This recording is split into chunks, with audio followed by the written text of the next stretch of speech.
Hello, folks. I'm Nick Bernardo, your host of MyGovWatch Live, the B2G Roundtable. If you're east of the Rocky Mountains here in the U.S., good afternoon. Good morning to those out west, and hello to anyone joining us from the far corners of the earth or watching online in the future. Today's Wednesday, April 30th, 2025. This series is brought to you by MyGovWatch. With a curated white glove approach, MyGovWatch delivers leads in more than 200 industries at double the rate of free government tools and at a fraction of the cost of legacy websites. Big government contracts do not start with a solicitation, but all roads lead to one, and your budget for hearing about RFPs does not have to be thousands of dollars per year. Start your 14-day trial today. And with us today, for the first time, in an official capacity as a co-host, is Melinda Colón. Welcome, Melinda.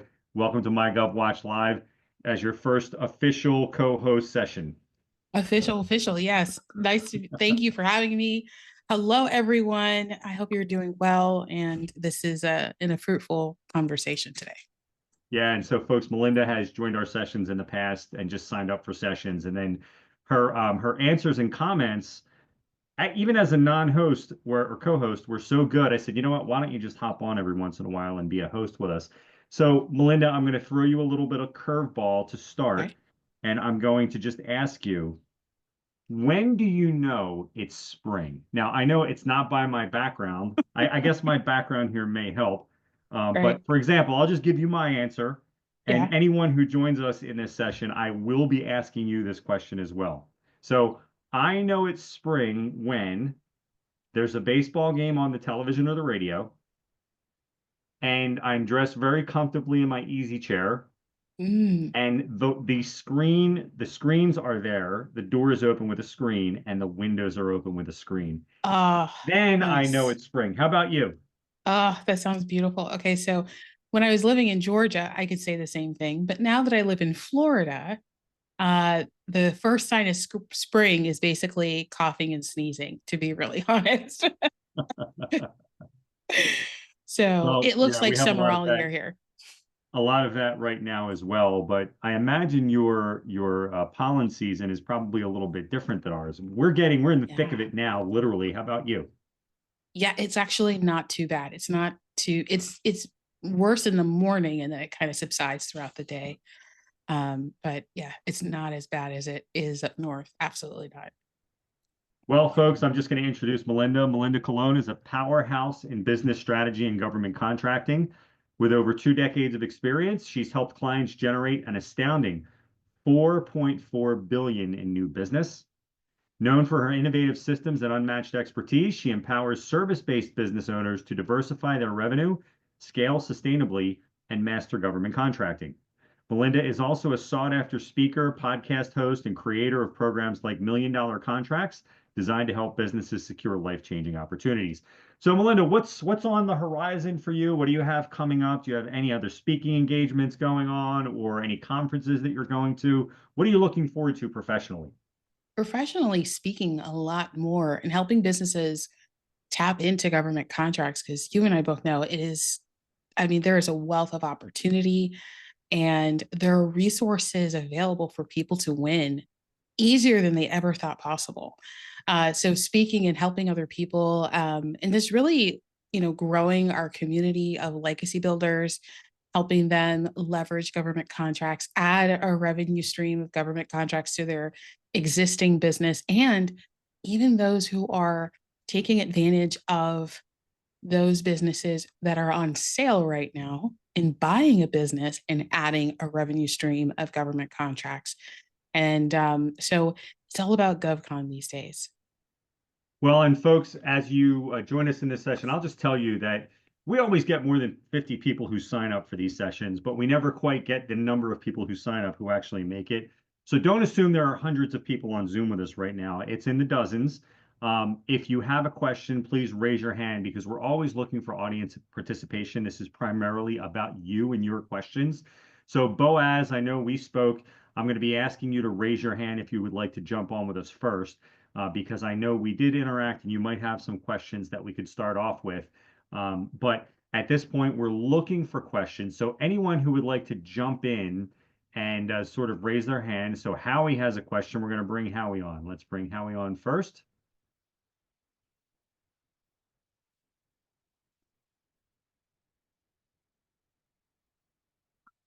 And Howie will be joining us as a panelist.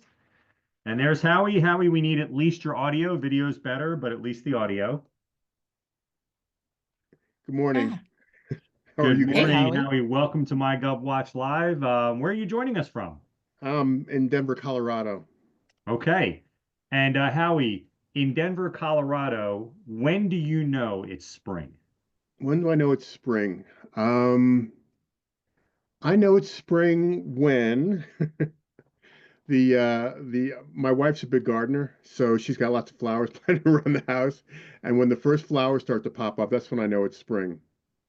Well, that's as you can see, I get some of that as well. We have this is obviously not my backyard, but we just came back from a trip from Amsterdam and we went and visited the tulip gardens, and you can't believe the number of tulips, and I guess they're all over at this climate zone right now. So welcome to MyGovWatch Live.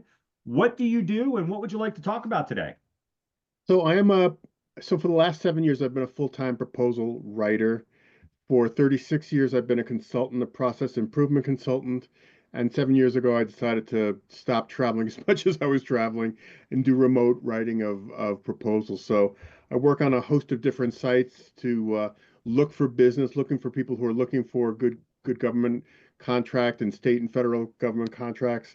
So I'm a proposal writer. The question that I had for you guys was, I'm hearing from a lot of my clients that there's a reluctance Mm. to pursue federal contracts right now under the current administration and under the current trends that are going on with funding being pulled back after contracts have been won. I was wondering what you and my only advice to these people is you can still go after state, you can still go after local, you can still go after municipal contracts, but there is a hesitation that I'm seeing going after federal contracts. I'm wondering if you guys have heard anything about that either. Yeah, I'll start with this, Melinda, and then certainly please chime in. Obviously, we're aggregating data at MyGovWatch, and one of our lead sources is SAM.gov for the federal or for most of the federal opportunities.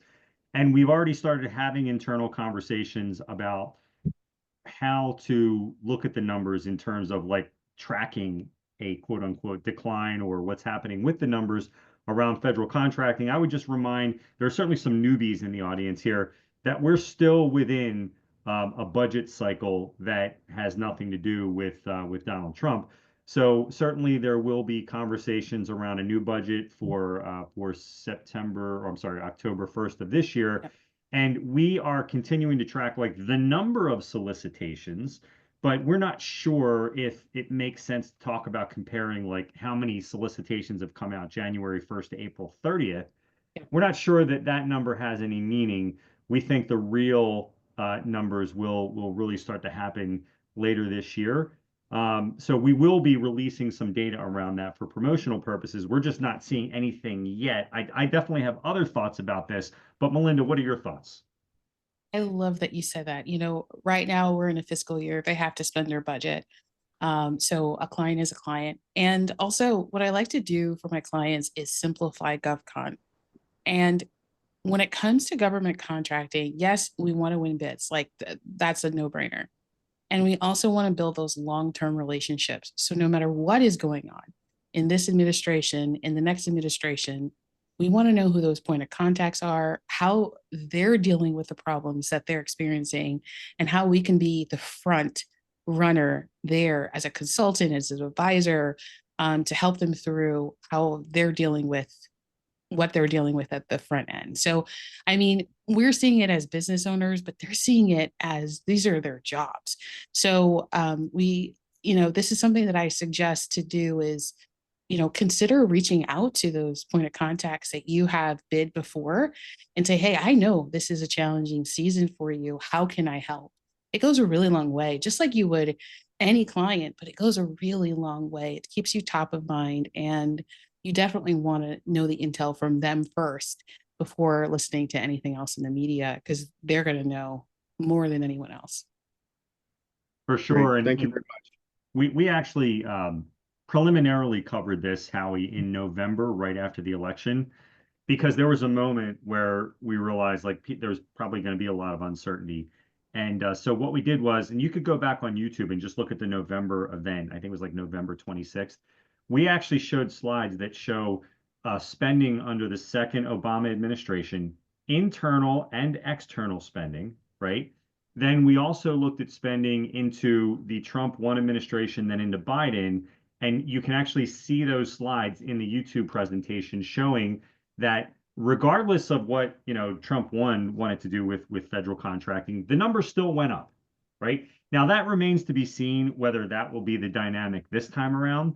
But I suspect if I were a betting man, and I'm not, if I had to lay a bet on this, I suspect that the total number of contracting opportunities increase, even if the dollar increase is with different administration. I would be very surprised if the total number of contracts went down or if the dollar amounts of those contracts went down significantly.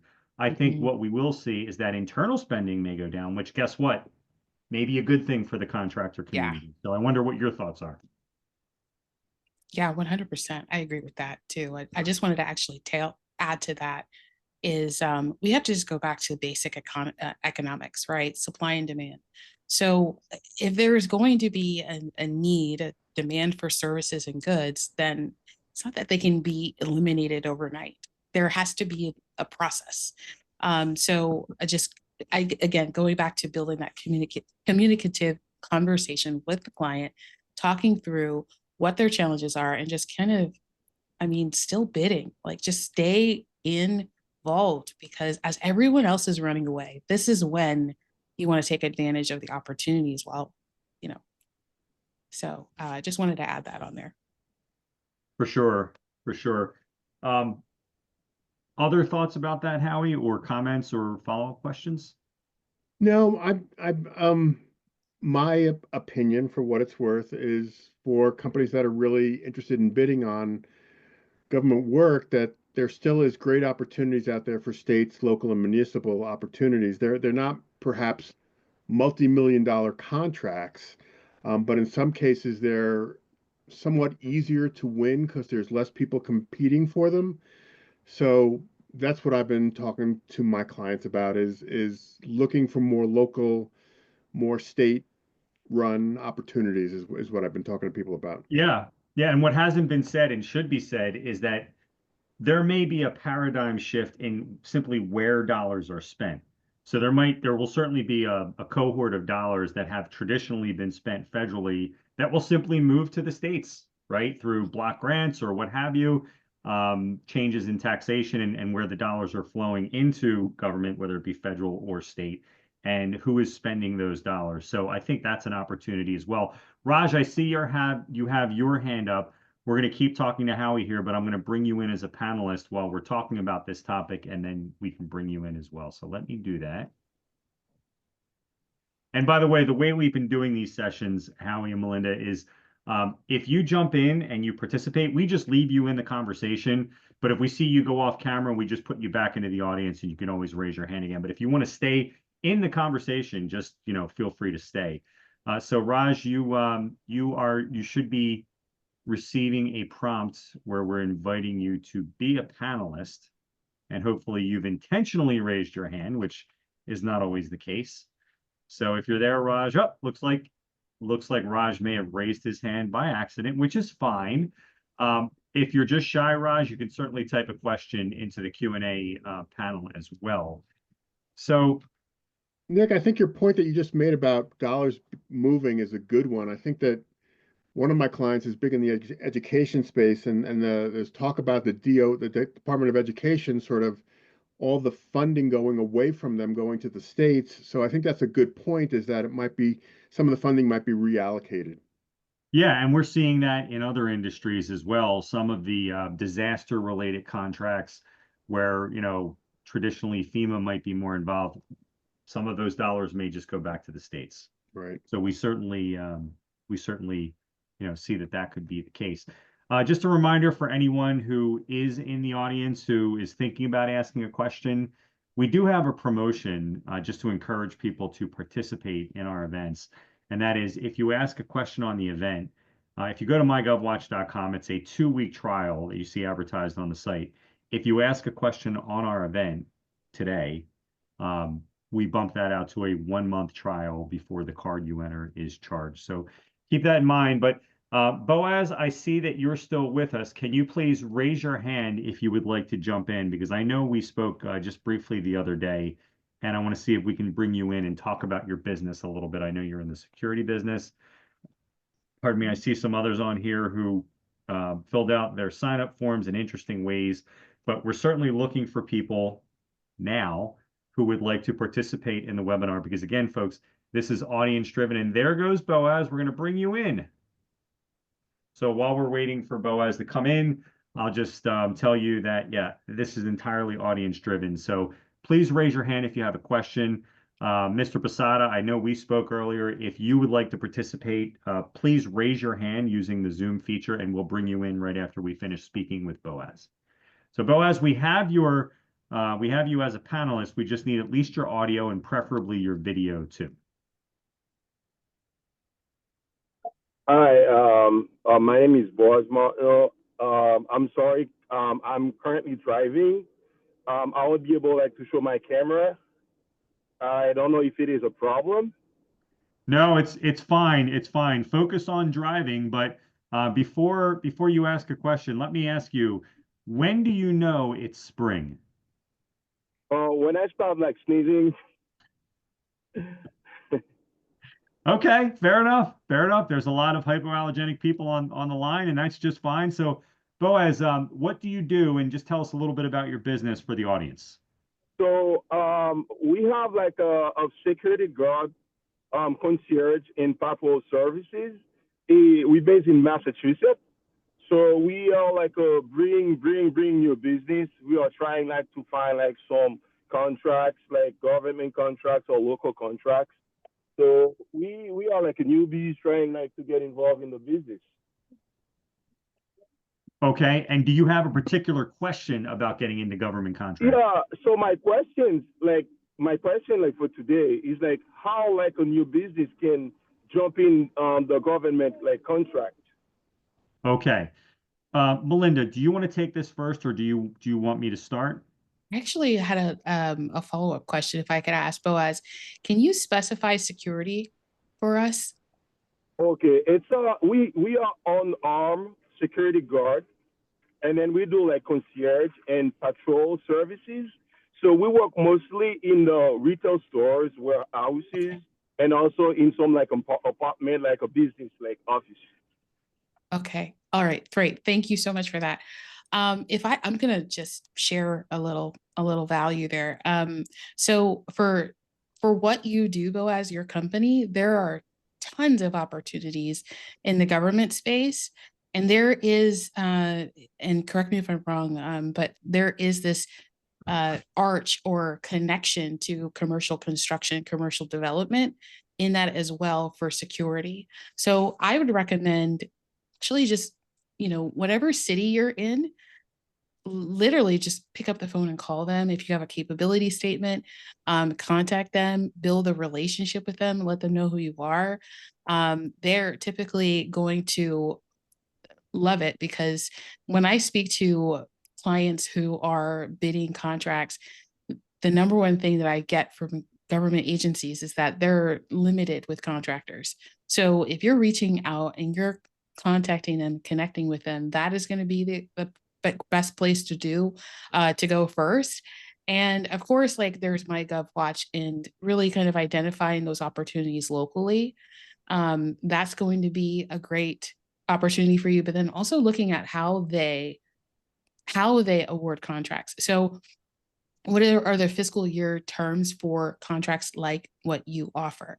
So sometimes it depends on the services, but for example, for construction, it's all throughout the year.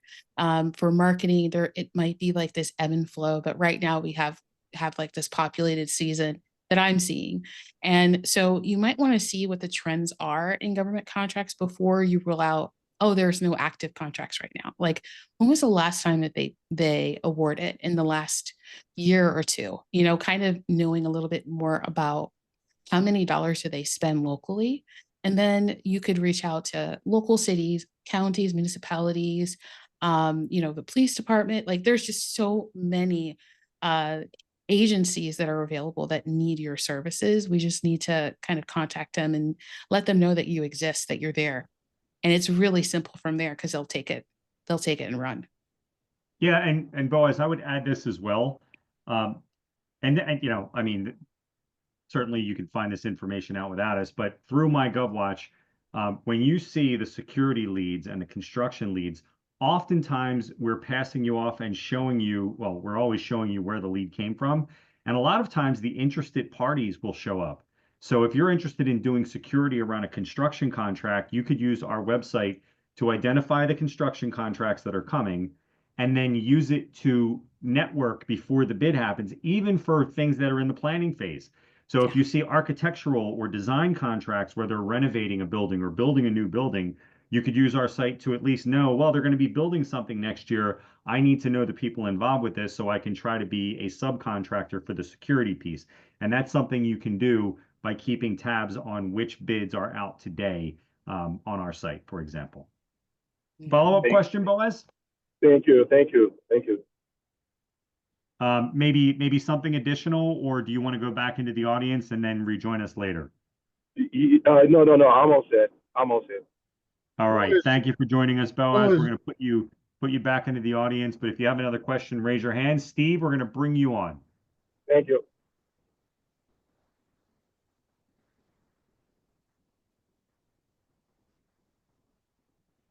Okay, Steve may have raised his hand in error, and that's fine. It looks like I have some questions that were typed in, so let's take a look at some of the questions that have been typed in. And we have a question from Lori. And Lori asks, what is your advice for a business just starting out in government bidding, specifically state and local? Lori, it's a great question. If there's any way at all that you could raise your hand so that we could bring you in, because although we can give a partial answer, it looks like you are raising your hand. We are going to bring you in, because if we can get into the weeds on this, we can give you a much better answer. So look for a request to join us as a panelist. And then Stephanie, I see your question. Rachel, I see your question. And looks like Raj, you still have your hand up, but I'm assuming that is in error. So Lori is joining us. Lori, welcome to MyGovWatch. Hello. Welcome to MyGovWatch Live. And before we get into the business details, can you please tell me or answer or finish this sentence for me? I know it's spring when... Well, I'm going to give you my Washington State answer, which is cherry blossoms. But I'm currently in California, so it feels like spring every day. I don't even know when it's December around here. It's just always sunny. I'm not used to that because I'm from Seattle. Which part of California?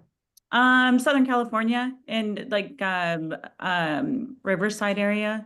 Okay. Yeah. Okay. Yeah. Well, thank you for joining us. And what do you do, and how can we help you today? Yeah, so I manage sales for a company called Ziba Automotive. We're here out of Southern California. We're nationwide. We're considered a small business, but our competitors are enterprise, budget, that type of thing. So we work with big companies like Amazon and FedEx. However, we still have a small fleet compared to some of these giant monsters. So I think we're in a good position because we can fall under some of the small business because we're under 65 million. And so we're very, very new at this, very new at this. And so I would love to get some advice. I've had some meetings with some companies that are there to help you support and everything, but I can't believe how much it costs, for some of these companies that are willing to write the bids for you and that type of thing. We're not in that position to dole out 30,000, 50,000. So we're trying to kind of figure this out on our own. So this is an amazing panel. I would love to hear your guys' advice on. Yeah. And just a few more questions about your business. So specifically, What are you doing for clients? So we rent vehicles out to businesses. So we work mainly B2B, not B2C. So we have passenger vans, we have cargo vans, we have SUVs. But really our big moneymaker that we have are the passenger vans. That's kind of why we wanted to go down this road with the government bidding.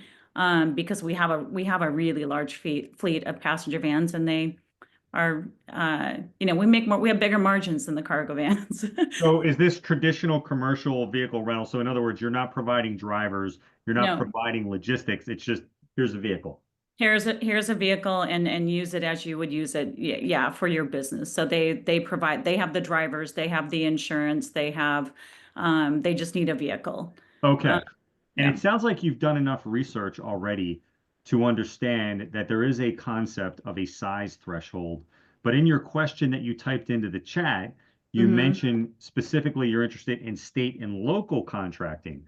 Are you familiar with the idea that only the federal government generally has these size thresholds, and that occasionally there may be a state or local jurisdiction that has size thresholds, but those would be totally divorced from the federal designation of small or other than small? Are you aware of that? I am now. That's why I'm here. I'm here to learn. Okay. I did not know that. Okay. All right. So any research you did about like being a small business, you would have to do that again wherever the company is operating. So at the state level or at the municipal level or county level. So that's something to consider. Melinda, do you have some preliminary thoughts? The first thing that I thought of is, I mean, it's such a valuable resource that you offer, or service that you offer, Lori, and I believe that you're going to find tons of opportunity, especially if you could deliver vehicles to the actual municipality, local and state, no matter where they are. It sounds like we just need to use MyGovWatch in that way. So not just limiting your exposure to California or to Washington state, but actually looking nationally at what opportunities are available, and then dig down to, okay, what are their, again, the same thing, like look at their past performance. What are the contracts or the RFPs that have been issued in the last few years for this specific commodity? And then take it from there and start building out into your business plan, because there's so many opportunities I can think of. I mean, every time you see a vehicle, there might be a car in maintenance, there might be an event locally for government. There are so many opportunities. So I think it's just kind of thinking of how to embed it into your strategy of what is already working, and then positioning your business. And then also I want to mention FOIA requests. So Freedom of Information Act. So how do we get a copy of those proposals that were submitted? That goes so far, because at least, especially when you're new, you don't know what you don't know, right? You don't know how to respond to the question. You don't know what to say. So just a simple Freedom of Information Act, just like you would search for California procurement or Washington state procurement, is just California FOIA. FOIA. And it typically is a request process. So they'll have you complete a form, they'll go to their archives, and it might take a couple of weeks, it might be a day. It just all depends on how old that contract is. It gives you that available information. There's also a great resource called oh gosh, I know the acronym really well. It's FPDS. So Frank Paul David SAM.gov. These are past contracts that have been awarded, and you could search by your codes. So literally looking at who is buying, who is getting awarded, who is buying these services, where are they located, and how much are they paying for these contracts. So those two things will help you tremendously in your journey. Okay, that's super helpful. Thank you so much. Lori, can I ask you this question?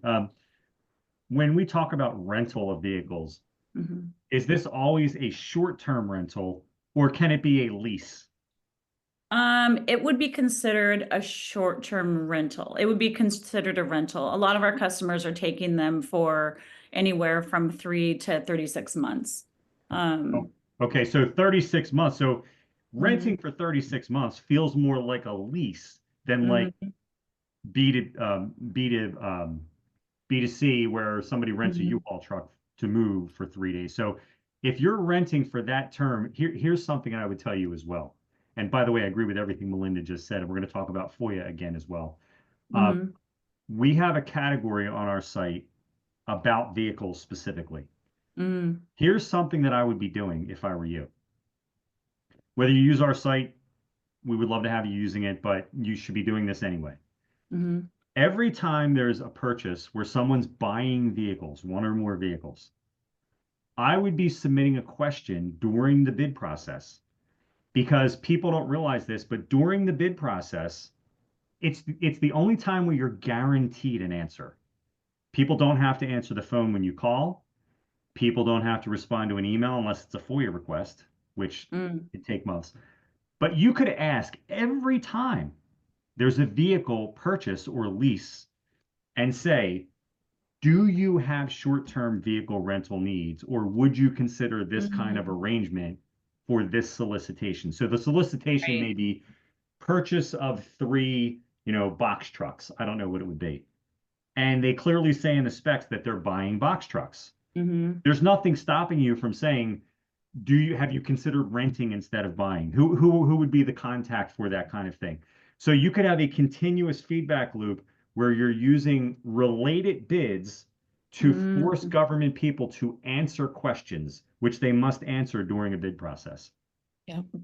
That's amazing advice, actually, because I noticed that a lot, that they're purchasing or they're looking for a lease. And I mean, really the difference between the lease and our rentals is that you're not having to put money down up front. I mean, you're just going, there's no deposit, you're just going straight into a month-to-month rental. So that's amazing advice, actually. Well, thank you. And it's something that we've recommended before. Like, this is common advice that we give people, and we Mm. call it sort of like a tangential purchase. So they're making a purchase that's not quite what you sell, but it's a way to force people to give you information.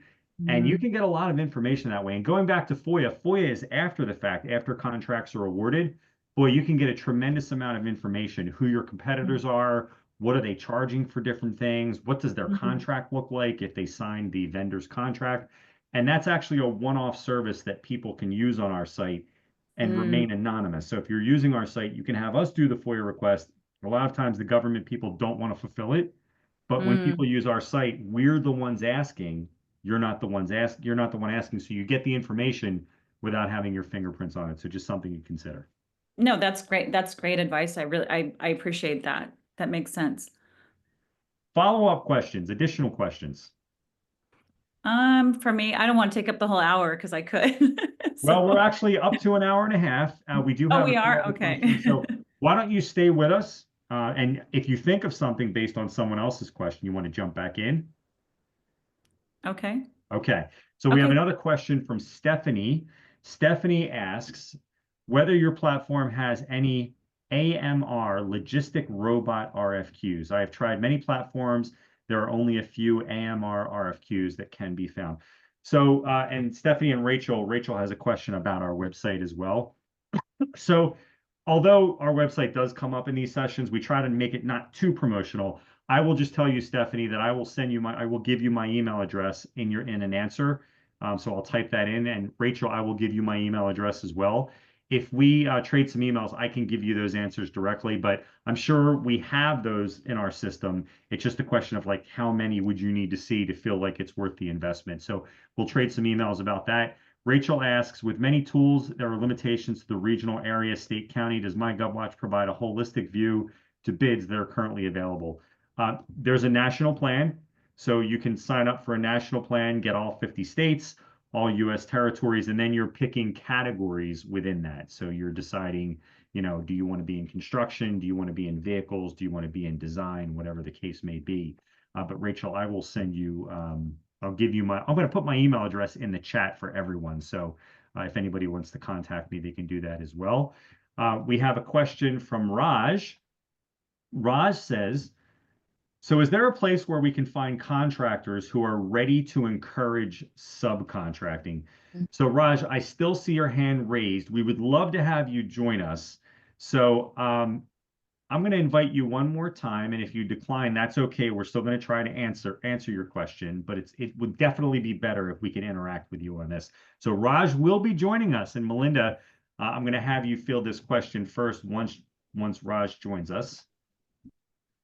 So we'll need your audio, and love to have your video too, Raj, but just the audio would be great.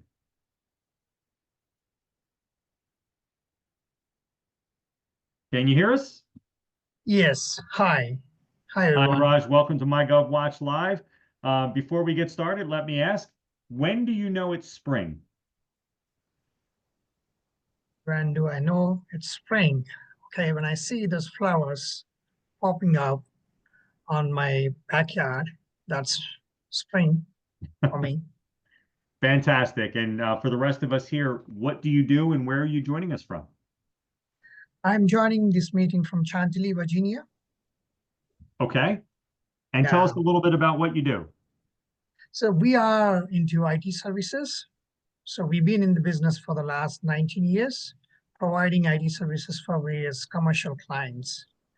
And we are really aspiring to enter the government contracting, though we have submitted few responses to the state and local RFPs. We are yet to win our first contract.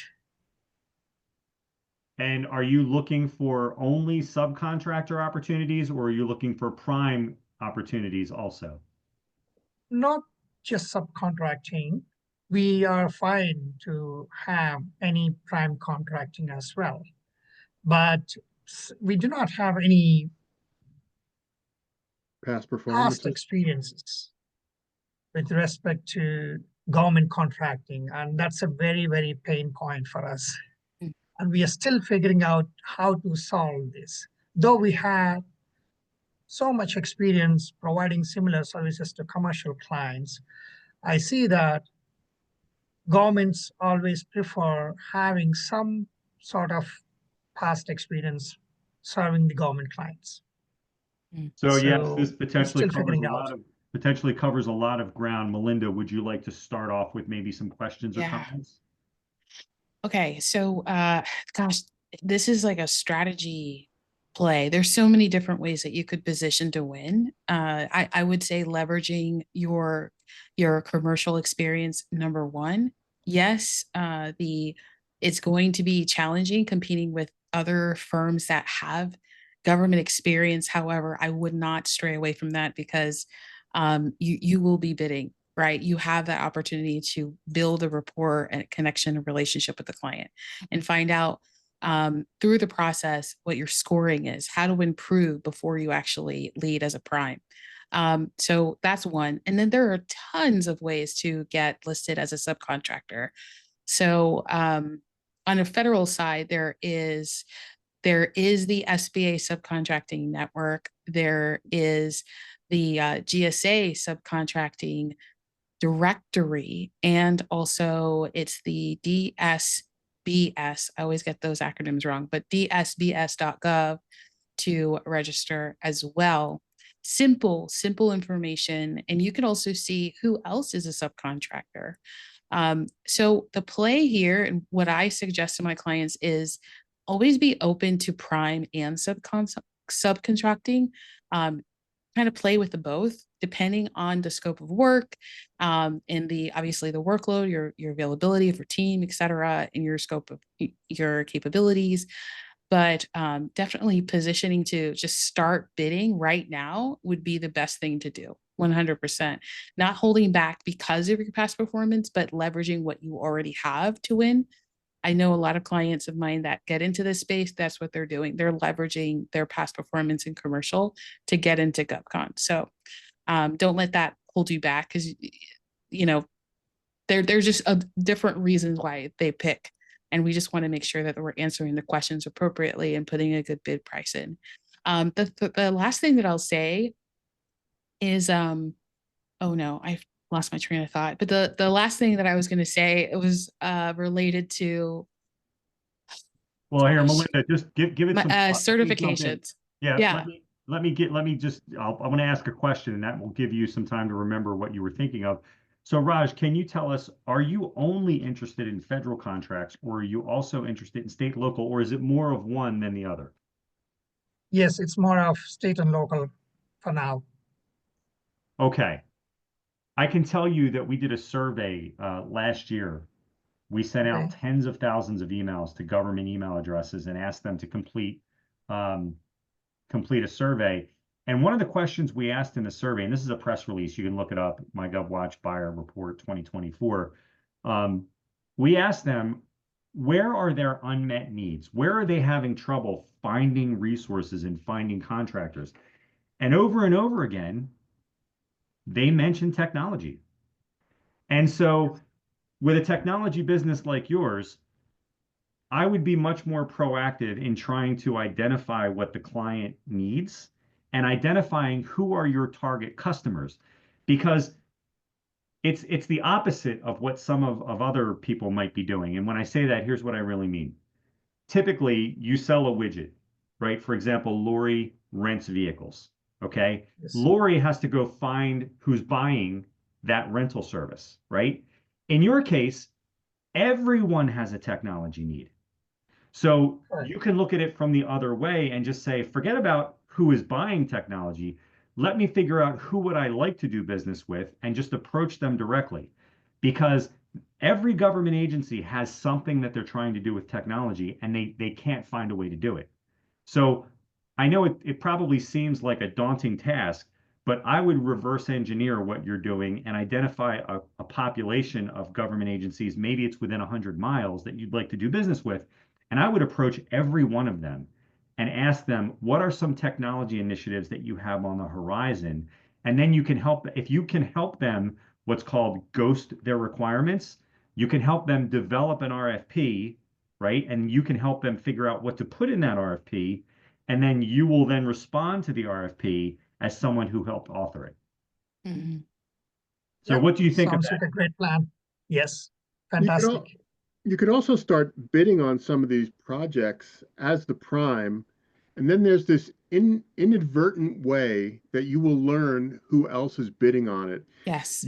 Usually in the process, in the question and answer process, people get identified. Either their names and their companies are inadvertently left on a list that's sent back to you on who's bidding on it, or in the in this kind of a forum, in this like Zoom kind of a process, you can learn who's asking questions and things like that. And if you start bidding on work, you will learn who else is bidding on work, and then you can inadvertently learn who you can approach about subcontracting. So simply by going through the bidding process, often inadvertently releases the names of other people who are bidding on it that you can contact directly. And if you're looking just in the local, state, and municipal area, you will learn everybody in your area who's going after work, and you can approach them all for possible assignments. Yeah, it's good advice. Good advice. Raj, specifically, what do you do in the realm of technology? So we provide staff augmentation, and we provide application development software. We provide data engineering and analytics, and we provide application modernization and digital transformation as services. Mm-hmm. Mm-hmm. Yeah, so that doesn't change my advice at all. I think I would definitely do what Howie's suggesting, and that is get involved in some of these bid processes, because even if you don't have a high expectation of winning, it will give you the chance to do a debrief. Like, so if you submit a bid and you don't win, then you can contact the buyer and say, hey, where did we fall short? You'll learn something. And whether you do a FOIA request or not, you'll certainly, as Howie mentioned, hear through osmosis who else is bidding, whether you're copied on an email or whether you're in a Zoom pre-bid call. Those things will happen. You'll start to learn your competition.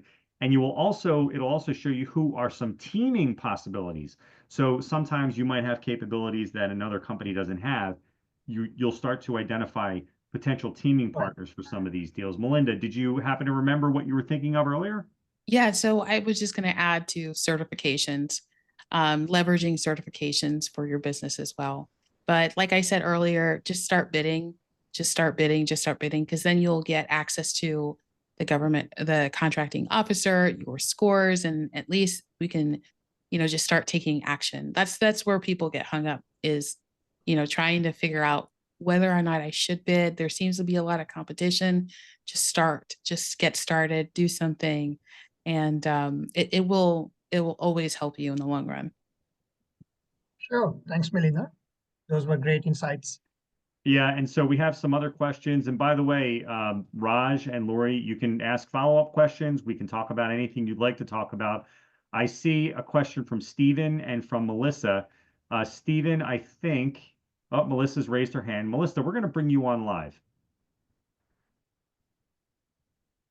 And again, Raj and Lori, you can stay with us. If we see you go off camera, we'll just put you back into the audience, and you can always raise your hand once again. But let's bring Melissa in. Melissa, welcome to MyGovWatch Live. Can you hear us? I can. I don't know why my video is not cooperating. Oh, That's hold okay. on. That's okay. You sound just fine. And before we go further, when do you know that it's spring? Well, I'm in St. Louis, and we get a lot of false spring starting in January. We'll get like a 70-degree day, and flowers will start to come up. So spring is really here when the red buds bloom and the dogwoods. Beautiful, beautiful. And so I think you have some questions around knowing how much effort is needed to get a government contract. And please, for the audience who may not be able to see this, how did you phrase it in your question that you typed? That's a good question. I just something about the I juice. lost my question. Hold on. You mentioned something about the juice. How do you convince your colleagues that the juice is worth a squeeze? Okay, can you elaborate a little bit on some of the conversations you're having with your colleagues? Yeah, so I work for, so I'm a, background is a copy editor, but I work for a mid-sized ad agency who's had 25 years in the mostly private sector. And one of my roles has been helping with new business initiatives. And we have gone after, so some of our work has been in higher education and healthcare. And so we've gone after a couple of contracts. So one was for like a state, like a college healthcare system. And then also we've done some private education, like marketing services, but we've also been trying to go after some of the more public schools around us. And when we see the few contracts that we've looked at are just overwhelming and so much detail that my colleagues are like, is it really worth it for the amount that this contract is going to be awarding in the end? I don't know that we should be putting our time and energy there. And then there's a skepticism that you can actually get these contracts as a smaller size agency. So yeah, I mean, great question. This is ultimately a question that every business has, unless their entire business is GovCon, then that's not really an issue. But whenever GovCon is only part of your business, it forces you to continuously ask the question of, is the juice worth the squeeze? So how many people at your firm would be making that determination? In other words, is this a committee or is this one person helping you figure this out? It's a committee. There's probably about 5 of us that are working together to identify, opportunities and put together our RFP responses and things, whether they're private or public. Okay, so you might convince person A, and person B might be maybe saying, I don't know how exciting this is. Even if person A is in, person B Right. will not be so excited. Right. Boy, that's a tough one. Well, I can. So like I would have to say, hey, I went to this really informative, because some of these answers have been just fantastic. I've got all sorts of ideas and wheels spinning, but I have to go to them and be like, I think we should get a subscription to this and try it out for a while and see where we can go. And I'm thinking that maybe some of the baby steps are to start with some of the suggestions Melinda has given and try and identify, like, I'm really curious now to do a FOIA request and find out, you know, who got that contract that we really thought we were perfect for. Yeah. And kind of identify how to maybe move forward better. Yeah. So on our site, now I'm not trying to be too promotional here, but you could see all of the marketing and advertising contracts for the last year. You could just pick 5 or 6 of those and have us go do the FOIA requests. And then you won't have to do anything other than place those orders. Then you'll get all the information, and then you can show your colleagues, here's how much this one contracted for, here's how much that one contracted for. And then you'll be giving them enough information so that it's more actionable and they can make better decisions about whether or not there is enough juice for the squeeze. And when you, so forgive my ignorance about this, but if you're saying that this FOIA request could go through MyGovWatch, so it's anonymous from my end, as opposed to like me filling out a request. Yeah. And so for full transparency, you can do a FOIA request. However, for customers who are using our site as a courtesy, it's not a big part of our business, but we do it as a courtesy. We monetize doing that for them. Okay. So it's not only a time savings, which is there, it's significant, but also it makes anonymous your being the source of the request. Cool. Hey, Well, Nick, that sounds like a great place to start. Nick, can I take a shot at this? Yeah, go ahead. So let me try to approach this first as an anecdotal and then as a quantitative strategy. Anecdotally, the more proposals you make, the greater your chances of winning. And your effort will decline as you do more proposals. So what do I mean by that? So the first time I write a proposal for a customer, it might take me 3 weeks. After I've done 3 or 4 of them, it might take 2 days. 2 days to write a proposal. After you've written the same proposal over and over again.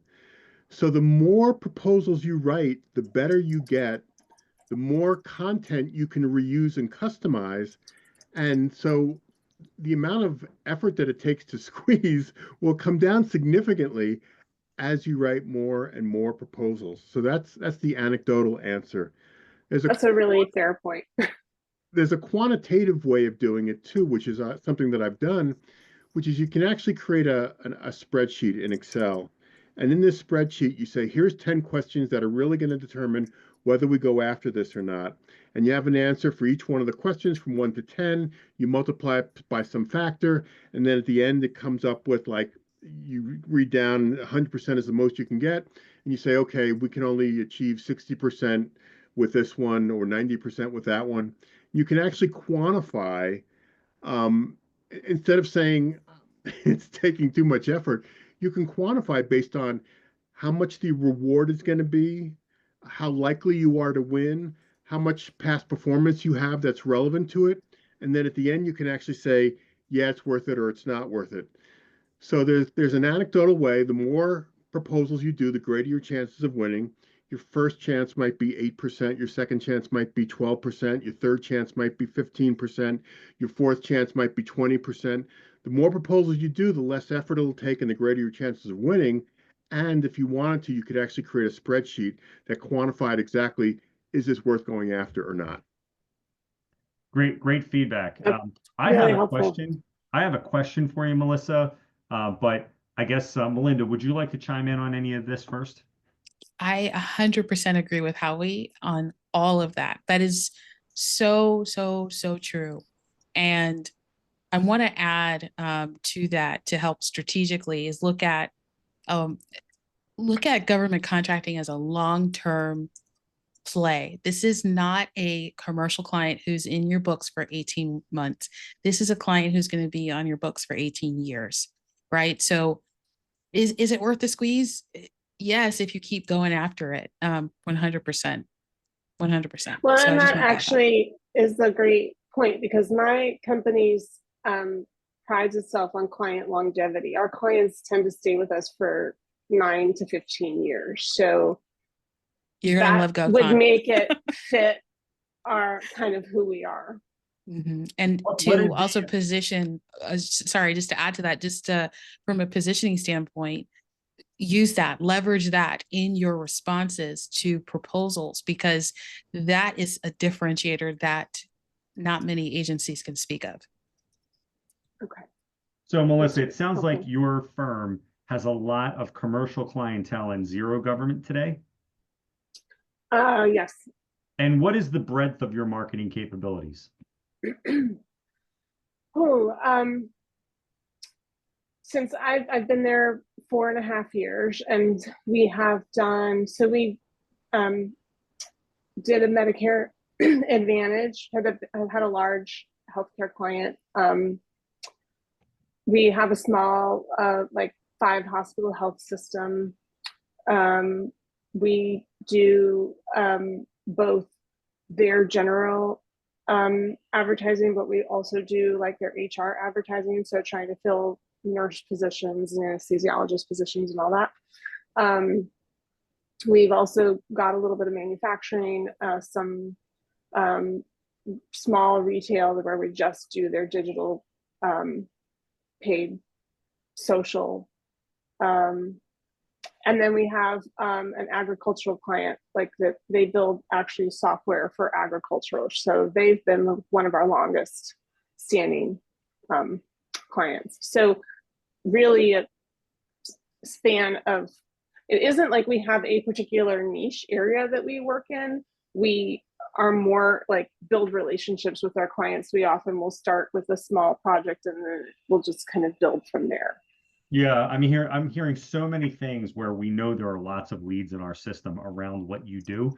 So I think you may, if you were to sign up for our site, you may feel at times like you're drinking from a fire hose, because there's just going to be so much based on what I'm hearing that you do. I wonder if looking at it, reverse engineering the scenario, just like we talked about reverse engineering before, I wonder if this would be something that would be palatable at your firm. Instead of asking in a binary way, should we or should we not go after government, don't look at it like a light switch. Reverse engineer it and say, well, let's just agree that we're going to do a handful of FOIA requests, whether you do them yourself or have us do them. And let's just agree on how many proposals we're going to send out in the next year. And maybe the number is 4, maybe it's 6, maybe it's 12. But I think if you were to do that, get some good competitive data through FOIA requests and get your colleagues to agree to a given number of proposals, submit it. If you did those 2 things and then just wait for it to play out, I think you'll be that much further along. And I can tell you, as soon as they win one, they're going to let you do whatever you want. Oh yeah. I have a follow-up question that Melissa may have or may not, just because it sounds like we're in a bit of the same boat, newly starting in this. Is it, and this is something that we've discussed with like my leadership team, that there's a lot of opportunity there. We understand that. It's also a bit like it's definitely like drinking from a fire hose when you first start out. So is it, as from a small business perspective, do you think it's best to hire someone in who's an expert? Do you think it's best to hire an expert and kind of pay them this large lump sum of money because they have been in the industry for 20 years doing bids, and they're hunting for them, and they are, doing the proposals and all of that? I mean, what do you recommend? I mean, our company is 20 people, right? And we're very nimble, and we're managing over 1,000 vehicles nationwide. So we all wear a lot of hats. But we've talked about, well, what does this look like? Because we do know that for us too, there's a lot of opportunity. What would you recommend to a small business on how to really have a strong cornerstone in the government bidding and doing this long term? Yeah, because let me answer your question with a question. Mm-hmm. Does your company currently respond to private sector RFPs? Private sector RFPs? So do you have the functionality in-house to produce a proposal because somebody said, give us a proposal? You might call it a statement of work instead of an RFP. Yeah, yeah. Yeah, I mean, it kind of goes both ways. We have large books of business that we work with directly, like I said, like with Amazon, FedEx, UPS. I mean, those are really big companies that we work with. And then we also do have new opportunities that we might, be reaching out to as salespeople. And so yeah, I wouldn't really call it that. It's more just basic sales and managing books of business. Okay. So I'm going to say this, and then Melinda and if Howie wants to chime in as well. I would say that based on the size of your company, if you went out and hired somebody and said, go bird dog us some opportunities, they're just going to sign up for a site like ours, and they're just going to do the same thing that you would do in-house. So I would encourage you to try to insource the knowledge of how to find the opportunities. And you may decide to outsource the proposal development, but I would try to insource the decisioning process for whether you should bid in the first place. Because you need to be able to be good at that, right? Like, if you're going to dip your toe in the pool, you need to know where to find the bids, how to, arrive at some bid, no bid decision. And I think that is a capability that you want to try to keep in-house. And if you hire just a consultant, he or she is just going to sign up for a website like ours anyway. I mean, do you have anybody you would recommend? Well, there are lots of consultants out there. Melinda is certainly, somebody who is out there. Howie looks like he writes proposals, but there are a lot of people out there, and we certainly are happy to connect you, with anyone that we've worked with before. But I suspect that there's a lot of opportunity out there for you, Lori. Okay. Right. You've got to really think about what I call your sweet spot, right? Your sweet spot is something that we used to talk about in tennis when they made these tennis rackets that were the size of the wall of your house, right? Very small sweet spot. So you really have to think about what's your sweet spot? What is exactly the service and product that you want to sell in the geographic area that you want to sell it to, and then focus on that. And to do that, I agree 100% with Nick. I don't think you really have to find somebody external to do that. It's a good exercise for your team to figure out where your sweet spot is and what geographic areas you want to go after. Once you identify those, you can decide whether or not you have the 18 to 24 hours to spend on writing the proposal, or if you want to outsource it. But I think that particular expertise on identifying what your opportunities are, I would say, do it yourself. Okay. Yeah. I want to add just something. This is after helping clients achieve over $4.4 billion with a win rate of 74%. Here are the 5 steps to winning in government contracts. Step 1 is to prepare with the end in mind. So just like these gentlemen are saying, do the work internally, like looking at the business plan and saying, how do we want to incorporate government contracts to our business? Is it going to be half, 50%? Is it going to be 25%? I would recommend starting out with 25% so that we can at least build momentum, understand strategically what to do. Step 2 is target. So using a tool like MyGovWatch to target clients that are buying what you're selling. So it's beyond the opportunity itself. It's the client who is buying what you're selling. So what's the recurrency? Like 85% of contracts are repeatable. So what are those contracts? And how can we position to win those contracts recurringly and be on their track record? Like, it's going to help you a ton knowing who the clients are, where their pain points are, where their focus is. So for example, for Department of Education, they have a different focus than Department of Defense. So knowing exactly what they do and their mission is going to help you tremendously with the proposal. And then step 3 is strategize. So positioning, whether you're a prime, you're a subcontractor, you're a joint venture, however you want to position, but now you have a lot of intel, information, and confidence to clearly, identify how to write the proposal, how to reach out to people like Howie or an agency that can help you write the proposal. And then step 4 is to submit the proposal, like actually build out the proposal or the bid price, knowing that we have all of the market research, the intel, that we've done our research and know exactly what to do. And then step 5 is to track, go back and ask for a debrief, get that intel. Like, it is gold when the client can tell you exactly how to improve, even when you win.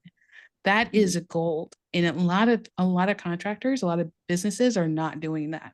So, and the number one thing that I had an agency with the Department of Transportation out of Mississippi on a webinar with me for my community. And he shared that it really stinks when one of their contractors retires or stops bidding. Like they just want to build a relationship that's long-term, because their number one goal is to spend money. Like imagine that's their job every day, is to spend money. So if we're helping them do their job and helping them solve the problem, building impact, creating impact, building systems and solutions, that's exactly what they want. So just ask for the feedback in that process. So those are the 5 steps that I walk my clients through. And I just wanted to share that with you. Hopefully that kind of gives you some clarity as to like, where do we outsource and what can we do internally? Start internally. And then now you have a plan of action to reach out to a consultant to help with the proposal. I love that. Thank you so much. You're welcome. But what you ladies have, you both have businesses, or you're involved in businesses where the government already buys what you sell. And a lot of people that come onto our webinar, or a lot of people who sign up for our site, quite honestly, they may be hoping the government buys what they sell. What bodes well for you is that we know the government has needs for vehicles. We know the government has needs for marketing services of various kinds. So it's really just a question of like, how much time, how much resource do you have to devote to that? And then trying to maximize what you're devoting to it, because there will be opportunities. It's just trying to get the most bang for your buck in terms of, is it 1 FTE in your building? Is it a half of someone's job? What is it? That's great. Thank you. So we have a question from Stephen, and Stephen, I don't think I'm assuming you're not willing to come on. Raise your hand if I'm wrong. I'm just going to read your question, and if you'd like to join us. Looks like Stephen will. Stephen, I'm going to send you a promote to panelist prompt. So look for something on your screen that says, would you like to join the panel? And Stephen's going to join us.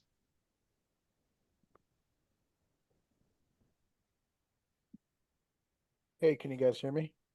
Yes, Stephen, we have your audio. I guess no video. I guess audio. Yeah, it's because I'm gonna. Our new office is being constructed, so I'm in a room with 6 other guys. So I'm gonna. No just worries. keep No it off worries. for now. Thank you for joining us, and you can tailor your answer accordingly. But when do you know it's spring? Well, seeing that I'm in Southern California, I think the first indicator for me would be when the weather is it's sunny and it's nice outside, but it's not terribly cold, it's not terribly warm, so you can wear it as any kind of outfit you want. So that's why I know it's spring, when it's cool enough to wear a sweater, but also warm enough to wear shorts. That is perfect. I love it. I love it. It's like that perfect spot with the weather where you don't feel like you're sweating and you don't feel like you're freezing. Yeah, that's exactly it. It's like 68 to like 70 degrees. Yeah. Beautiful. So I understand you're in the duct cleaning and testing and adjusting business. Why don't you talk us through like what your business does and what your question is around making contacts? Yeah. So essentially, my company's the company I work for is Penn Air Control, and we've been in business since 1973. And our go-to is testing, adjusting, and balancing. And essentially, it falls under HVAC, where we go to whether it's buildings or naval ships, for example, and we just test the airflow to make sure that the HVAC systems are working correctly. We do infection control, but our other thing is duct cleaning. So when a hospital that's like been around for, let's say, 50 plus years needs to clean their ducts and their AC units, things of that nature, that we also do that at a large scale. I've been hired as a government relations guy to go after government contracts. So that includes schools and things of that nature, but I'm trying to focus more on like military basis, private like military projects, naval ships, that kind of stuff. Why are you wanting to focus on the military bases versus schools or other institutions? Well, one, because they're larger contracts, and this company does have a history of working on contracts like that. For example, I can disclose that we were part of Guantanamo Bay's building. We've also worked on like huge fleets of naval ships. But the thing is, like my role, they haven't had someone in this role since 2019. So it's almost like we have the experience, we saw how great it was, but we want to restart. So my job is to kind of bring life back to this role. So one more follow-up question. It sounds like you do have relevant past performance federally. have you been told, are your marching orders, don't look at anything state or local, only look at federal? No, they've given me free reins. So I've started, we pay for the national plan, and things have been Yes, working great with you guys, by the way. thank And you. the state and local it's few and far between because I think we're so specific with testing, adjusting and balancing and duct cleaning as our primary sources of work. So I just started looking nationwide about like 2 weeks ago. Okay. And another question, have you identified your targets for military bases or VA hospitals, or is it literally any nationally or internationally? The latter, yeah, just focusing on what you just said, just anything national. And the reason why I want to focus on like military bases is because we've already submitted 2 or 3 proposals using you guys for those, but it's really hard getting a hold of someone, especially after the RFI part of the project. Right. So that kind of goes back to my question. It's like on the private side, it's really easy. It's like, okay, find out who the contract officer is or find out who the facility manager is. But I would like to know more. It's like, who am I supposed to be looking for in regards to VA hospitals and military bases? Okay. Who would like to talk about usaspending.gov? Melinda? Yes. I think I'm on there at least 3 or 4 times a day. So they're making updates constantly. So Stephen, so usaspending.gov is a great resource. It tracks fiscal years, I think up to 2000. And it's a great archive. It shows you graphs and charts and where people are buying, when they're, who's designated, and what the certifications are of the awardees, all that stuff. But what's really cool about that specific website is you can see, based off the contract awarded, who the department is, the agency is, and who the point of contact is, because you keep drilling into it. But I actually want to add it in another simple way, is if you're bidding, have you ever just considered going to that site, that federal government site, and looking at the procurement officers that are listed there? That is a simple way. I just thinking about, usually they list the email address, the phone number, the name of the person, and you can contact them directly, especially if you've already bid something.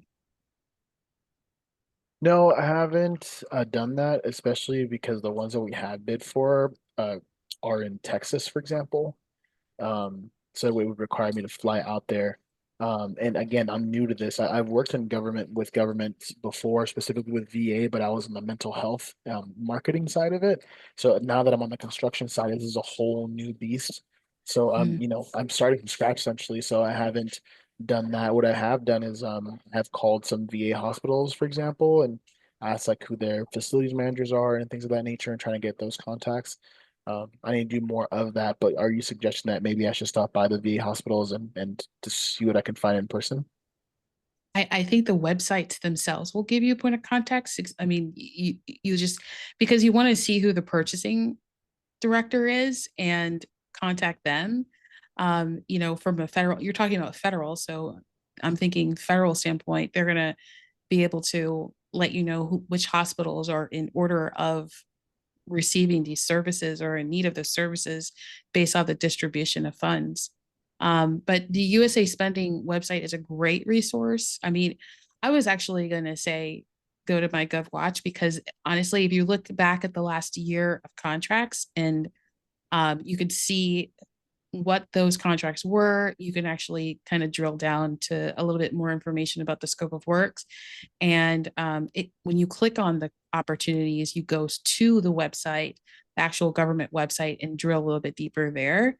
So, I mean, I feel like the information is there for you online. I don't think you need to get on a plane just yet until you've made contact. And I think that's where you're getting stuck, is like, who do I reach out to? Who do I contact so that I'm getting seen, the company is getting seen, and I can build a relationship? But that information is available for you. Yeah, on some of the projects that we've worked on, they do have like a contact under there. And for example, with the military bases, they have their emails and the phone numbers, and sometimes the phone numbers don't work. And I don't know if that's if that's just that one particular Air Force base, or if it's just how it is. Because I imagine, since you're working in the military, you kind of have to keep a low profile. So I think that's why I was trying to be specific with that question was, reaching out to procurement directors and things of that nature. I can see how that can be easily accessible, but I'm still trying to navigate like what's the best way to reach like military personnel. Would you give the same advice? Are you a Yes. small business, Stephen? Yes, we are. Mm-hmm. So I'm thinking about the OSTABUs, Melinda, the Office of Small and Disadvantaged Business Utilization. So all of the federal agencies have an OSTABU office, the Office of Small and Disadvantaged Business Utilization. I would make contact with, I guess it would be defense. And then there might be some websites that are dedicated to, branches of defense. And then you have the VA and they have an OSTABU. And look up the OSTABU and make contact with the OSTABU for the different federal agencies that you want to do business with, because they will then tell you things that maybe we don't know about, like, mailing lists that you want to be on, about events where they're inviting. So a lot of times they'll have like industry days or events where if you contact the federal agencies and get on the mailing list for the OSTABUs, you'll hear about things that are happening at the department level, and I think that would really benefit you. Something that I think will probably be the most important thing that I say to you as a part of this conversation, Stephen, we did a press release a couple of years ago, and I think a lot of your research around who's buying what you're selling will be originating from usaspending.gov, FPDS. And I think if you're using those two websites to identify who is buying what you're selling in the past, here's the most important thing I'm going to tell you.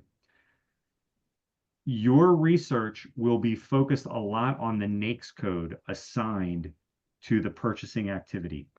And we did research around this a couple of years ago, and we found that up to half the time for a service-based business, the NAICS code that they assign is the wrong one for the activity. So I would really devote some time over the next 30 days to studying what's happening on SAM.gov with NAICS codes and your business. What NAICS codes are they applying? And then looking for things on USA Spending or FPDS with NAICS codes, and understanding not just what you think the correct NAICS code is, but what are some other NAICS codes that they might use that are probably not correct, but they're still doing it.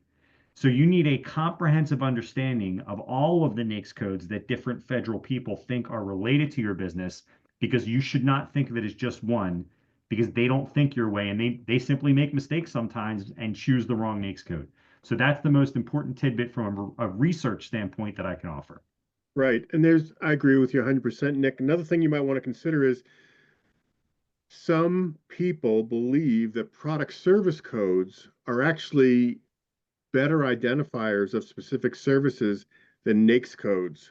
So in addition to NAICS codes, which are universally used, product service codes, which are not universally used, are oftentimes more indicative of what the true service is. Yeah, I appreciate that advice, Nick, and I think that's really good insight, and that's kind of the frustration I've had with some of the research I've done with the potential jobs out there. Is just sometimes I get the NAICS code wrong, right? And I did some research, and there's tons of different codes that are similar to NAICS that have different names, Howie, and I have identified those. I even made like a cheat sheet of like 20 different codes that apply to my industry. And in this case, we fall under HVAC. So yeah, I think I got to tighten that up a bit. And the great thing about USA Spending is you could search just by keyword. So just kind of playing around with that if you haven't done that yet, but that's a great way to see what other NAICS codes that will populate and kind of come up for you, just double checking that. Right. So I just wanted to, yeah.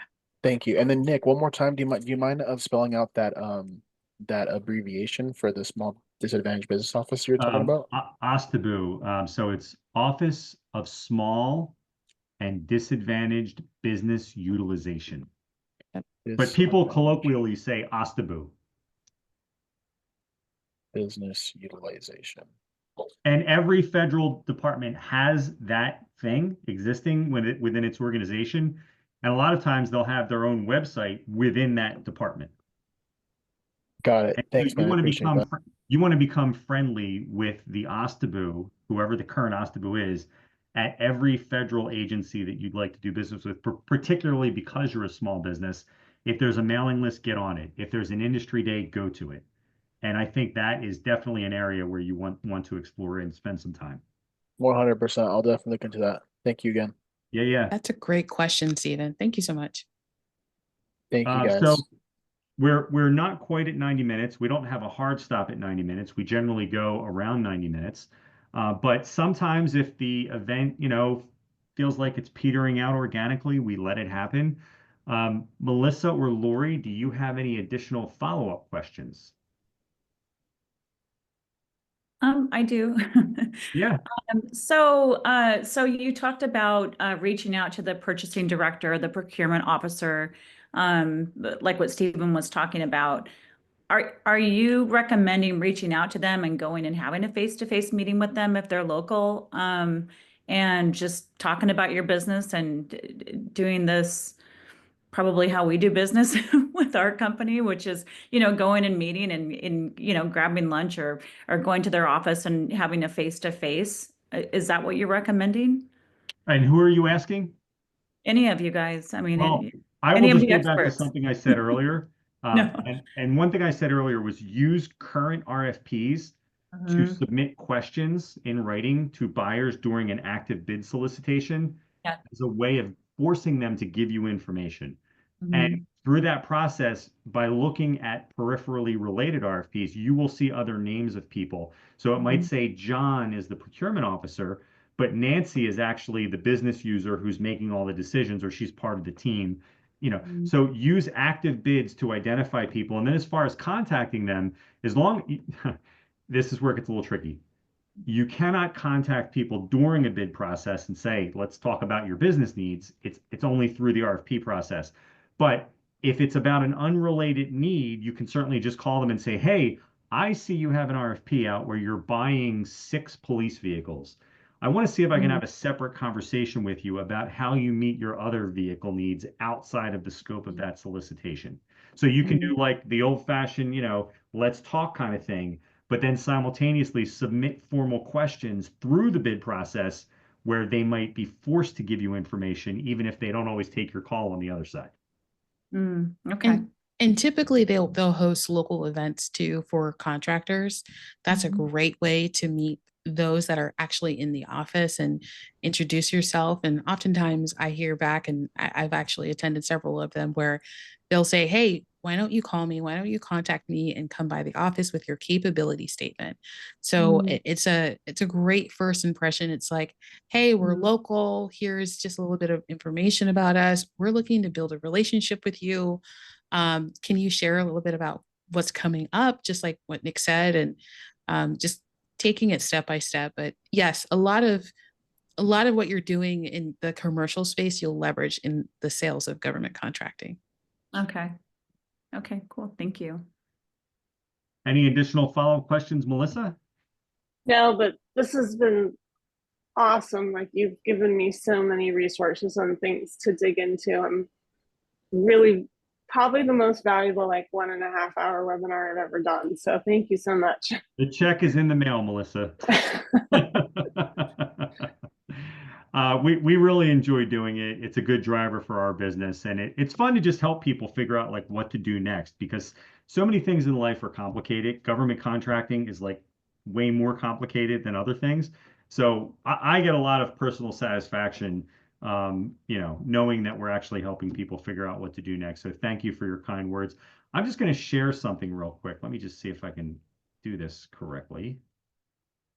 I lost Zoom. Where's my share button? There it is. Okay. So before we wrap things up, Melinda, there is your website, and I think there's a contact us here on there. Is there not? Yes. Yeah. So right on the main menu at the top, yep, you can just go ahead and put your message in there, your email, your name, if you want to share your phone number and whatever questions or challenges that you're having. And that way we can help you and guide you through this process. Because at the end of the day, the goal is to take action. And a lot of people say they want to do GovCon, but it really is something that you want to do. And I appreciate MyGovWatch because of, I actually share it with every single client that comes by and through our agency and through our consulting practice, because it is just the charts, the data, the research, the resources, and then just the guidance and help through the process. But it goes beyond that. Like, how strategically can I start positioning? How can I win? What clients or agents, government clients should I focus on? And just kind of thinking about strategically how you can start taking action right now and leveraging your current past performance experience to win government contracts. Go ahead and just contact me right here, or you can actually, on the homepage, you can click on any of the links, I believe. Besides the books, you can click on any links on the homepage and just book a call with me, and we could talk through whatever challenge you're experiencing. And hopefully I can help. Well, thank you for that, Melinda, and for your questions, ladies. And I'll just show MyGovWatch briefly.